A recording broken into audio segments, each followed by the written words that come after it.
Alright, good morning po sa inyong lahat mga kababayan. Batang Maynila to, it's... So, eto na nga. Nagkaharap na po etong si Donald Trump at etong si Presidente Bongbong Marcos. Medyo matagal ang usapan nila mga kababayan. At isinabay na rin etong press conference. At grabe, mga kababayan ng Inglisan.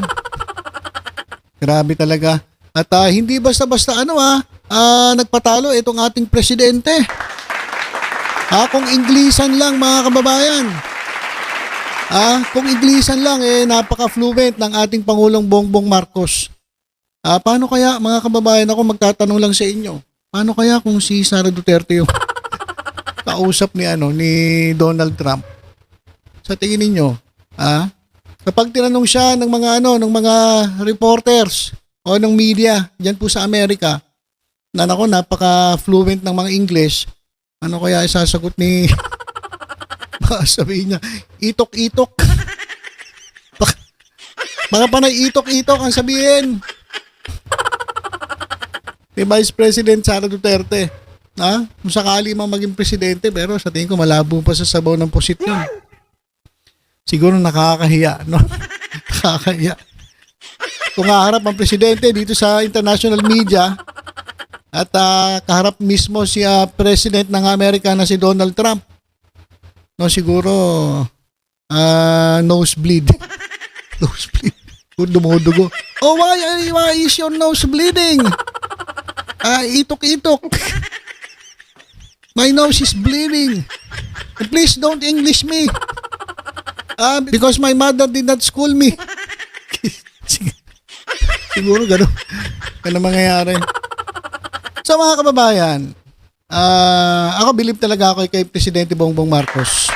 Sa totoo lang, yung kanyang galing sa pagharap sa mga tao, lalong-lalo na sa international community, at lalong-lalo na dito sa pinakamakapangyarihang tao sa buong mundo.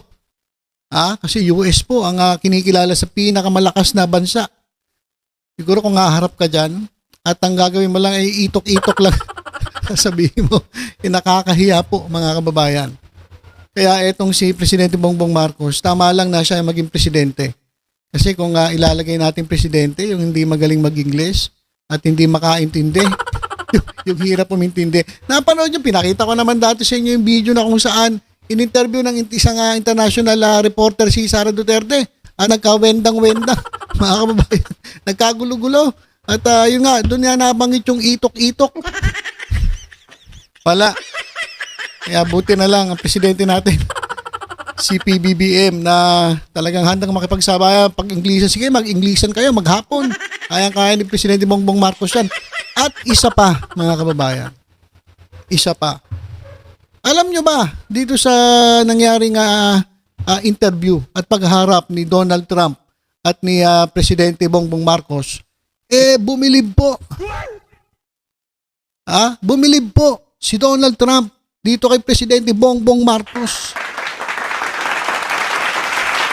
Sabi ng mga DDS, tinegma raw ni Donald Trump si PBBM at hindi raw pinapansin. Yun ang sinasabi ng mga didilis yung mga maliliit yung utak, didilis. Ano nga yun ang masasabi nyo? Na siya ang kauna-unahang ASEAN leader na pinatawag dyan sa White House. Ito nga pagkakaupo ni Donald Trump bilang presidente ng Amerika. Siya ang kauna-unahang pinatawag na leader ng ASEAN. Ano nga yung masasabi nyo mga didilis? Sabi nyo, binabaliwala, tinitedma, wala yan si PBBM, wala yan, hindi yan papasinin ni Donald Trump. Ayan, no? Ano masasabi nyo? Di supalpal na naman kayo, mga hinayupa kayo. Puro kasi kayo dakdak.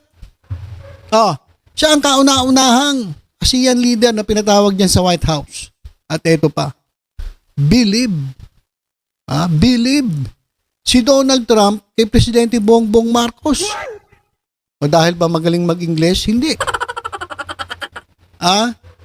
Believe siya Kasi sa kanilang negotiation, nakita ni Donald Trump, aba, hindi basta-basta ito bibigay. Hindi agad susunod ito. Sabi niya, he is a tough negotiator. Hindi yung kung ano sabihin lang ni Donald Trump, makikinig lang basta-basta etong si Presidente Bongbong Marcos. Hindi ganon. Kasi sabi niya, si Donald Trump mismo nagsabi, he is a tough negotiator. Hindi basta-basta, oo lang ng oo, hindi katulad ng isa na oo lang ng oo dyan sa Presidente ng China. Kung ano ipagawa, sunod lang ng sunod. Kaya nga yung Scarborough Shoal yung ano natin din yung tawag dito, yung barko na nandoon na tinutuluyan o nandoon yung ating mga sundalo doon na nag-stay para bantayan ang ating soberanya. Sinabi ng nung presidente ng China doon sa dati nating presidente. Wag ganoon. Ang dadalhin nyo lang pagkain, hindi nyo na ayusin yung barko na yan. Naging top negotiator ba si Duterte? Hindi. Umuo lang siya ng umuo. Sige po, sir.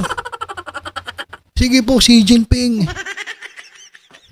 Kaya nangyari, itong gentleman's agreement, hindi po pumunta ang mga sundalo doon at nagdadala ng mga materialis para ikumpuni itong ating barko doon sa Scarborough Shoal. Dahil bawal nga.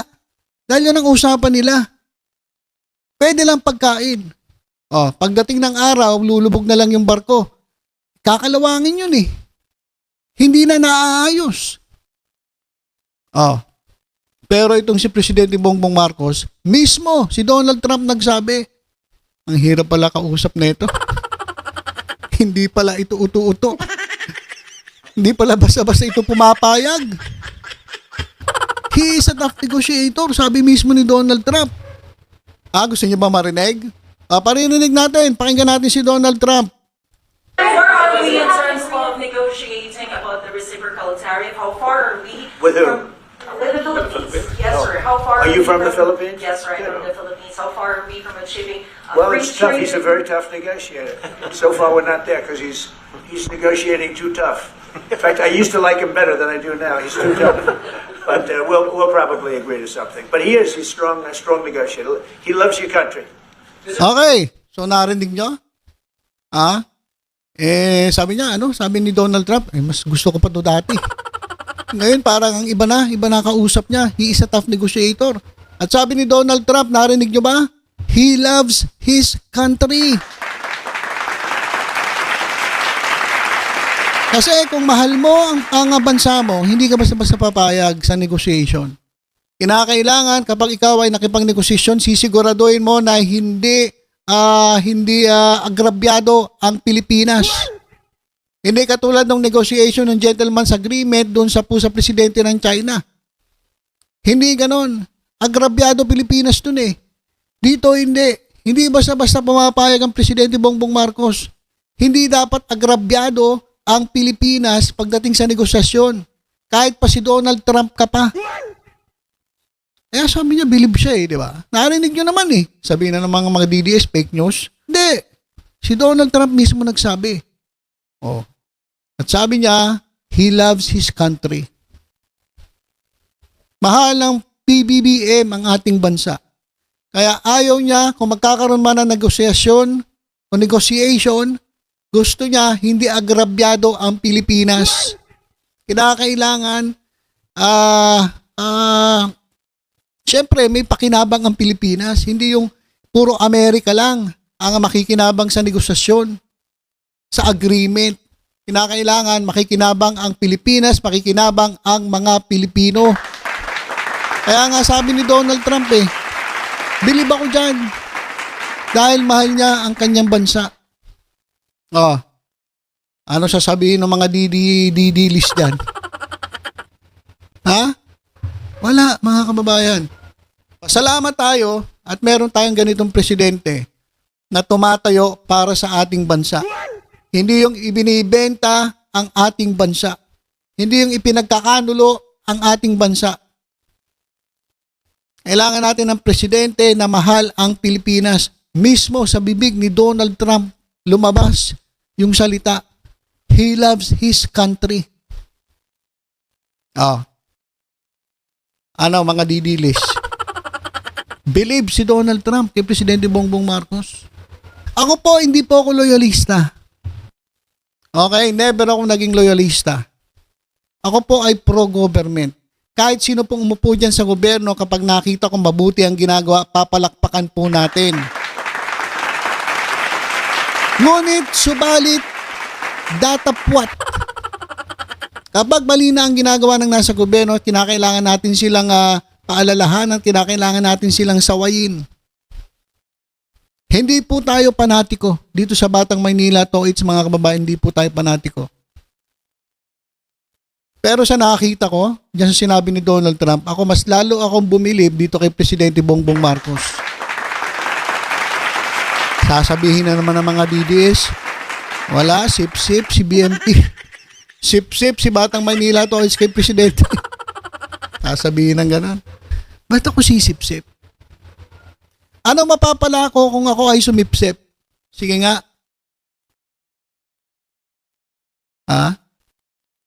Sasabihin no, sumisip-sip si Batang Maynila to. But ano ba mapapala ko kung ako ay sisip-sip?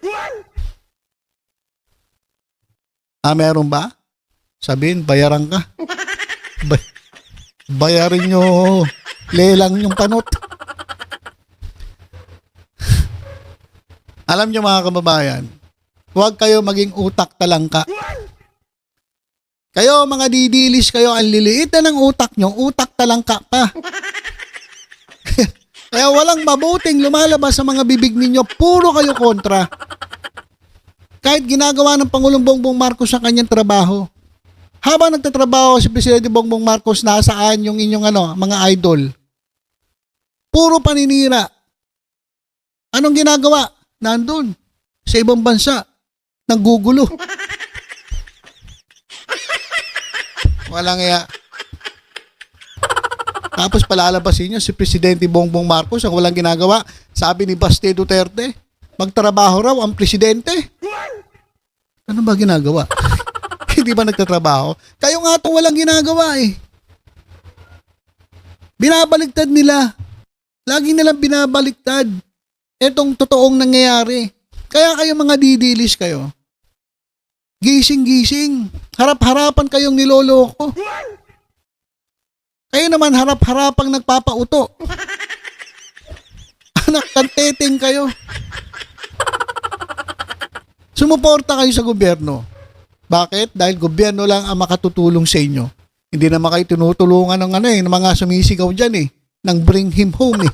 Tinutulungan ba kayo? Hindi, gobyerno ang tumutulong sa inyo. Mga kababayan,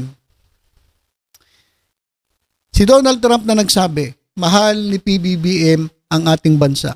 He loves his country. At hindi siya basta-basta nakipag-negotiate at oo lang ng oo. Sabi nga ni Donald Trump, naku, ang hirap pala kausap na ito. Hindi pala to basta-basta mauuto. Hindi pala to basta-basta susunod lang sa gusto ng Amerika. Sa gusto ko. Sabi ni Donald Trump. Hirap pala kausap nito. He is a tough negotiator. Bakit? Bakit ganon? Well, sa tingin ko, kaya ganon dahil iniisip ni Presidente Bongbong Marcos, kapag nagkaroon ng negotiation ng agreement, sinisigurado ni Presidente Bongbong Marcos na hindi po agrabyado ang Pilipinas. Hindi katulad nung ginawa nung isa. Gentleman's agreement. Diba? Grabe mga kababayan. Napanood ko to saglit lang pero doon talaga ako bumilib. O dahil nga si Donald Trump mismo bumilib kay Presidente Bongbong Marcos. Dahil po hindi po nyo hahayaan na magrabyado ang mga Pilipino, ang Pilipinas. Kaya kung meron mang negosasyon, makinig ka Amy Marcos. Makinig ka Madam Amy Marcos. Narinig mo. Hindi basta-basta siya nakipag-negotiate. Kumbaga mabigat ang naging usapan. Tough negotiator, hindi basta-basta papayag, hindi basta-basta nauuto, hindi katulad mo, nauuto ka ng mga Duterte. Oh, hindi ko alam kung sino nagpapauto sa inyo o nagpaplaskika lang kayo ng mga Duterte, Madam Amy Marcos. Pero ito ang katunayan, ang katibayan, na hindi basta-basta oo lang ng oo ang Presidente Bongbong Marcos. Di ba? Oh, siguro naman matatahimik na kayo. Hindi basta-basta to. Kahit mas maliit si Presidente Bongbong Marcos kay Donald Trump. Tangkad ni Donald Trump eh. Ano sabi niya? He's a tough negotiator. He loves his country. Grabe. So, para kay Presidente Bongbong Marcos, sir, tuloy-tuloy lang po ang trabaho ninyo para sa bansang Pilipinas, para sa mga Pilipino. Huwag niyo na pong pansinin yung mga naninira sa inyo. Huwag niyo na pong pansinin yung gustong umagaw sa inyo sa kapangyarihan ninyo. Basta tuloy-tuloy lang po. Kami naman po, mga Pilipino, nandyan lang kami sa Gedli. At handang sumuporta sa inyong mga gustong gawin para sa bansa. Basta lang, ang panawagan ko lang, lalong-lalo na dito sa Batang Maynila Toys Community, panawagan natin kay Presidente, yung mga tulonggis dyan sa Malacanang, yung mga tulonggis dyan sa gobyerno, ipagtatanggalin nyo. Kasi nadadamay kayo. Sa tingin ko walang problema kay Presidente. Ang problema doon sa mga tao nakapaligid sa kanya. Kaya kay Presidente Bongbong Marcos, sir, medyo ingat-ingat po kayo sa mga tao nakapaligid sa inyo. Dahil doon kayo masisira sa mga tulongges na yun dyan sa paligid ninyo. Dapat ang ilagay nyo dyan sa paligid ninyo yung matitino. Hindi yung katulad ng mga iba dyan na kunwari mabait, matino, pero demonyo pala. Demonyo pala. Haba na pala ng buntot at sungay. Okay, so yun lang po ang ating update. Siyempre, congratulations kay Presidente Bongbong Marcos sa successful meeting with President Donald Trump ng Amerika. At syempre, congratulations uli dahil sa tingin ko bumilib itong si Donald Trump kay PBBM. Dahil sabi nga niya, itong presidente ng Pilipinas ay hindi utu-uto. He is a tough negotiator at mahal niya ang kanyang bansang Pilipinas. Okay, so yun lang po. Tutok-tutok lang po dito sa Batang Maynila Toys sa iba pang updates. Ingat po tayong lahat. God bless po.